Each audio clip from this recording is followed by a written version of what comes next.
Ang problema itong mga Marcos na mga vlogger at mga troll, sige sila character assassination, sige sila bira ng bira. Ang suggestion sa akin ng mga commander, sir, patayin na lang natin yung mga yan. Tragis na yung pagka umikot ang gulong, patayin na lang natin. Screenshot na lang na screenshot kami, sir. Sabi ganun. Para maipasa dun sa intel natin, and then patayin na lang. They made a choice. Yun yung ano. So narinig niyo po no yung mga sinabi dito ni Dado no na patay na lang daw yung mga vlogger na kumukontra sa kanila, 'di ba? Yun po na maliwanag naman yan eh. Siya naman may sabi niyan. No, andin kalat na po ito sa TikTok at YouTube. Okay. Ngayon, namatay po ito si Amigo ng Bayan, 'di ba? Sino ang pagbibintangan namin? Sino ngayon yung pagbibintangan namin? Sige nga. Wait lang, may tumatawag lang. Namatay si Amigo ng Bayan. Okay? And then may ganitong video na lumabas. So sino yung pagbibintangan ng mga Pilipino? Sino yung pagdududahan ng mga Pilipino? Diba? Although iba naman talaga yung video, iba naman yung nakita doon sa CCTV na pumatay, no? Pero merong lumabas na mga salita si Dado, no?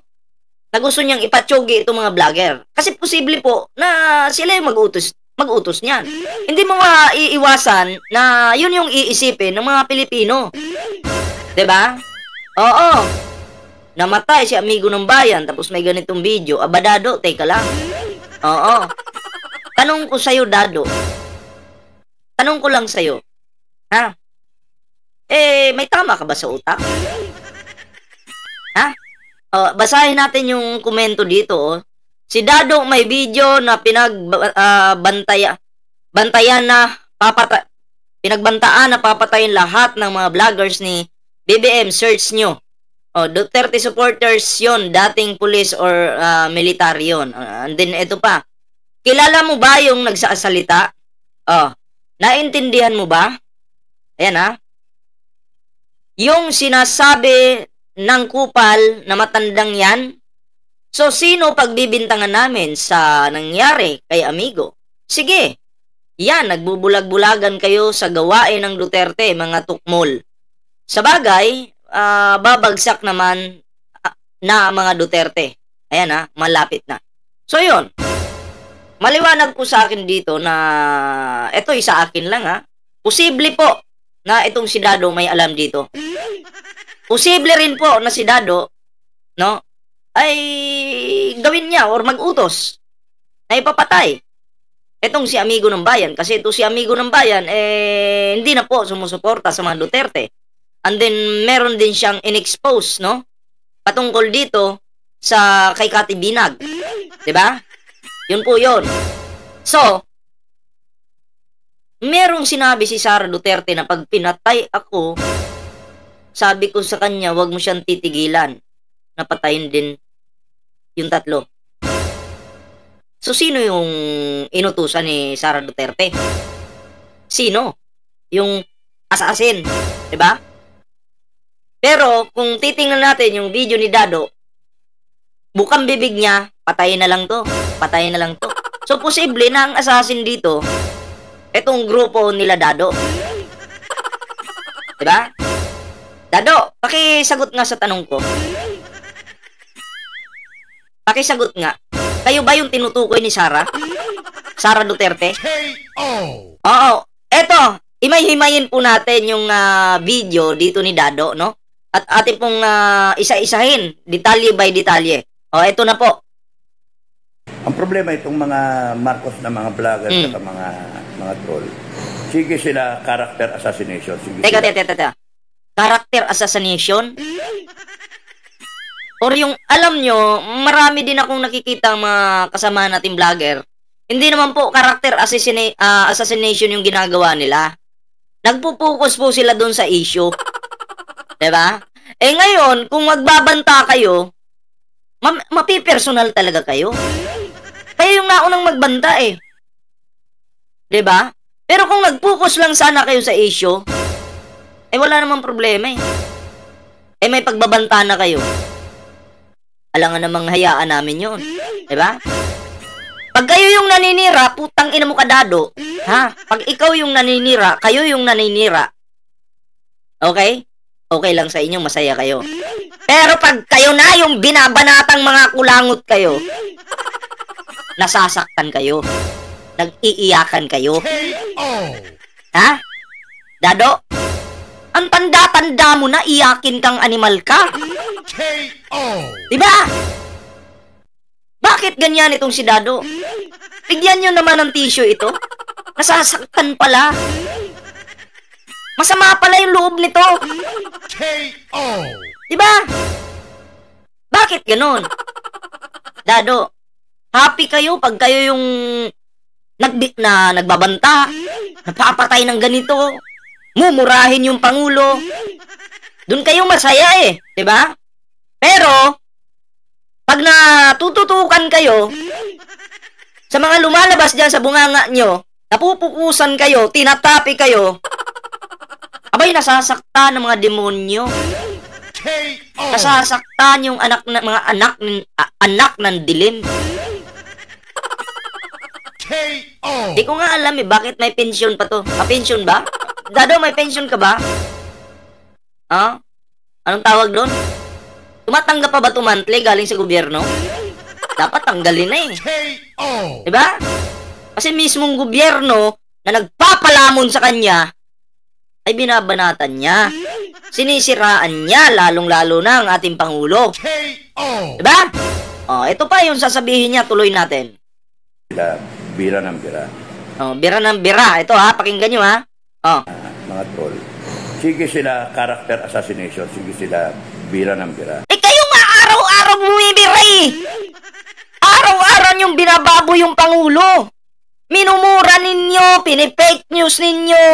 Ginagawa niyo yung fake news. Pag kayo yung binibira, pukin ng ina kang matanda ka. Ha? Nasasaktan ka, umiiyak ka. Hindi man makita sa mga mata mo yung luha, pero sa puso mo, durog na durog. Itong Dado na to. Anong gusto niyo? Kayo lang yung bira ng bira. Bira lang kayo ng bira sa Pangulo. Murahin yun lang, murahin. Ganon. Yun yung gusto niyo. Alam niyo, bakla ito si Dado eh. Hindi naman to kayang, lumaban ng harap-harapan. Patraidor po yung ginagawa ng mga to. Diba? Patraidor. Hindi po yung papalag ng harap-harapan. Maniwala po kayo sa akin, ako po. Yan yung mga tinatawag na mga duwag. Ngayon, namatay si amigo ng bayan, pinagbabaril, lumabas yung video mo na to. Sino yung pagbibintangan namin ngayon? Diba ikaw, kasi may ganito kang video? Ha? Dado? Mapapamura tayo dito Ang suggest sa akin ng mga commander, sir, patayin na lang natin yung mga yan. Patayin na lang natin yung mga yan. Okay? Papatayin nyo yung mga vlogger na bumabanat sa Pangulo. Paano pag hindi nyo napuruhan yung mga vlogger? Kayo yung mamamatay. Kayo yung mamamatay. Pag hindi nyo napuruhan.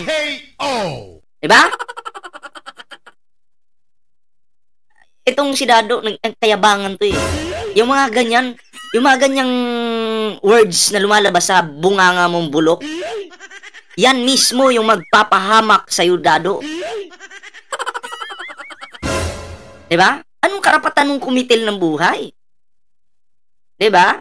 Wala kang karapatan, wala kayong karapatan. Pero pag sinubukan nyo at di nyo napuruhan, yung gusto nyo, yung target ninyo, nako, Dado. Tandaan nyo si Dado po ay naghahamon. Nagbabanta. Di pala ito yung hamon banta ito Diba? Puruan, patayin na lang daw yung mga vlogger tagaan nyo po yan sa inyong mga isipan. Yung mga sinasabi ng kulangot na insektong matandang ito. Namatay si amigo ng bayan. Sino pa bang iba na pagdududahan namin? Hindi po kami maniwala ng Nagpapatay sa kanya kalaban niya sa negosyo. Hindi po ako maniwala dyan. Ha? Yun lang gustong palabasin ng kalaban. Para yung totoong utak sa pagpaslang dito kay amigo ng bayan ay makahinga ng maluwag, hindi mabuko. Diba? Oh. Pag umikot ang gulong, patay na lang natin. Oh. Ang tanong, iikot pa ba yung gulong? Diba? Iikot pa ba yung gulong? Wala na nga nagmamahal sa amo nyo. Sinusuka na nga eh. Example ko na lang, si amigo ng bayan. Duterte yan. Pero, sinukan niya si Duterte. Kumampi ngayon sa administrasyon. Oh, paano makakaikot yung gulong nun yan? Sige nga. Paano iikot yung gulong kung ganon? Ah. Kayabangan mo, Dado. Naku, Dado, ingat-ingat ka. Maraming galit sa'yo ngayon. Baka mamaya, yung iba dyan, arburin ka. Ha? Baka arburin ka, Dado. Paalala lang, ingat ka. Yung mga sinasabi mo, posibleng bumalik yan sa'yo. Ah. Screenshot na lang na screenshot kami, sir. Oo, nakaready na sila. Nag-i-screenshot na sila ngayon. Diba? Oo. Tinitingnan na nila kung sino yung mga bumabanat sa kanila. Sumusuplak sa kanila, kumukontra sa kanila, ini-screenshot niya. Kasi pag ikot daw ng gulong, yun, papatayin yung mga yun. Eh, may sinampulan na nga sila eh. Amigo ng bayan, sinampulan na nila. Kala ko ba yung Davao, peaceful? Eh, bakit may patayan dyan? Ha? Yun yung tanong eh. Pinapaniwala kayo ng mga Duterte na maganda yung Davao. Peaceful dyan. Walang problema dyan. Safe dyan. Sasakay ka ng bus safe. Eh bakit na may namatay sa bus? May binaril. Oh. Ano yun? Kaya mga negosyante, mag-isip-isip na kayo. Ha? Mag-isip-isip na kayo kung magtatayo ba kayo ng negosyo dyan sa Davao. Abay. Wala lang. Paalala lang po yun. Para maipasa dun sa intel natin and then patay na lang. They made a choice eh. Yun yung ano. Ipapasa, screenshot, ipapasa sa intel and then patayin na natin. Oh. Okay sana kung si Dado yung pumapatay, no? Kaso hindi, bakla naman to eh. Bakla naman daw to, di umano kasi, ano eh, di naman daw to nagpapakita. Diba? Pero matapang siya sa live niya. Oo, makikipagsuntukan nga ito sa live. Kulang na lang, manapak sa live niya. Kulang na lang, mamaril sa live niya. Pero sa personal, parang, ano to, basang sisiw. Diba? So, yun po, no? Tandaan po natin kung sino itong tao na to, si Dado. Okay? Ang pinagbantaan niya po, mga vlogger. Nung nagbanta siya sa mga vlogger, ayun, may namatay na isang vlogger ngayon. Si amigo ng bayan.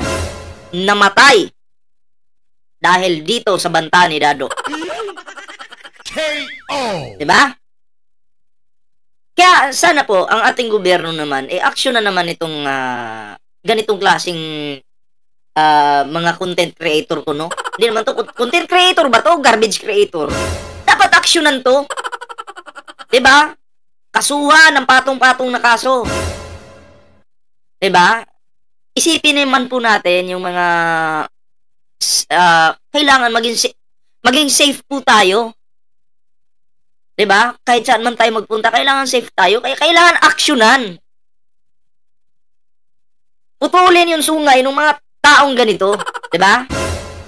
Oo. Dapat mo kasi kasuhan nyo na to eh. Kasuhan na to ng ating gobyerno. Kasi grabe na murahin yung Pangulo. Kasuhan nyo na po. Patawag nyo na to. Kasuhan nyo to.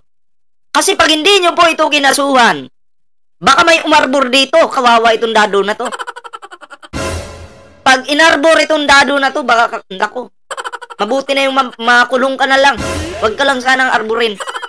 Kasi tao ka pa rin kahit paano eh. Nagmukha ka ng tao eh. Diba? Kawawa ka naman kasi. Maraming galit sa'yo, Dado. Yung iba nababasa ko sa comment section, hinahunting ka. KO! Oh. Hinahanap yung address mo. Kaya dapat kasuhan nyo to. At payo ko sa'yo, Dado, tigil-tigilan mo na yung mga ganyang words na lumalabas sa bunganga mo. Ha? Matanda ka na eh. Mas magandang mamatay ng normal. Sa totoo lang. Kumpara mamatay ng hindi normal. Payo ko lang sa'yo yan, Dado. Ha? Kasi kahit pa paano, Pilipino ka rin. Tanga ka nga lang. Diba? Oo. Kasi kapwa mo Pilipino, minumura-mura mo. Binababoy-baboy mo. Hindi normal yun. Ha? Hindi normal yun. Kaya, Quadcom, ha? Sa Senado kasi, mukhang malabo ito eh, no? May mga, ano kasi dyan sa Senado eh, may mga protector din ng mga Duterte. Pinoprotektahan mga Duterte. Sa Congress na lang siguro. Diba? And then, tingnan din sana ito ng NBI, itong mga lumalabas sa bunganga ni Dado. No? Kasi ang pinagbabantaan po nila, ngayon, itong mga vlogger na kung makakalaban sa kanila. Itong mga vlogger, sumusuporta po ito sa Pangulo, sa administrasyon. Diba? Kaming mga vlogger po ang dumedepensa. No? Kami yung mga vlogger yung sumasalo sa mga paninira nila sa Pangulo. Kahit pa paano, dinedepensahan natin, no? Yung administrasyon. Kasi grabe sila mambaboy sa ating Pangulo. No, sana naman po, aksyonan ninyo to, itong ganitong klaseng tao, no? Oo, yan po yung panawagan natin sa ating gobyerno. Okay, so, yun lang po muna yung ating video ngayon, mga pre. Ayan syempre, kakainit ng itlog tong ganitong klaseng mga lumalabas sa bibig ni Dado, no? Oo, at abangan nyo po mamaya yung panibagong video natin mamaya. Okay? At syempre, no, bago po tayo magtapos ngayon, meron po tayong Facebook page dito, mga pre. Kung hindi nyo pa po na-follow yan, i-follow nyo na. At syempre, meron din po tayong TikTok, Ballpointman 2.0 din po yung pangalan. Okay?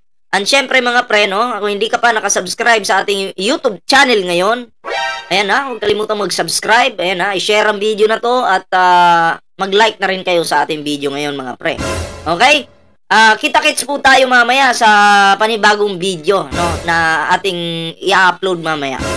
Hindi po natin tatantanan itong mga ganitong klaseng tao. Kasi ito po ang salot sa ating bansa. Itong ganitong klaseng mga tao ang talagang salot sa ating bansa. Yan po yung katotohanan dyan. Okay? So yun lang, mga pre. Kita-kits po sa susunod na video. Ingat and bye-bye.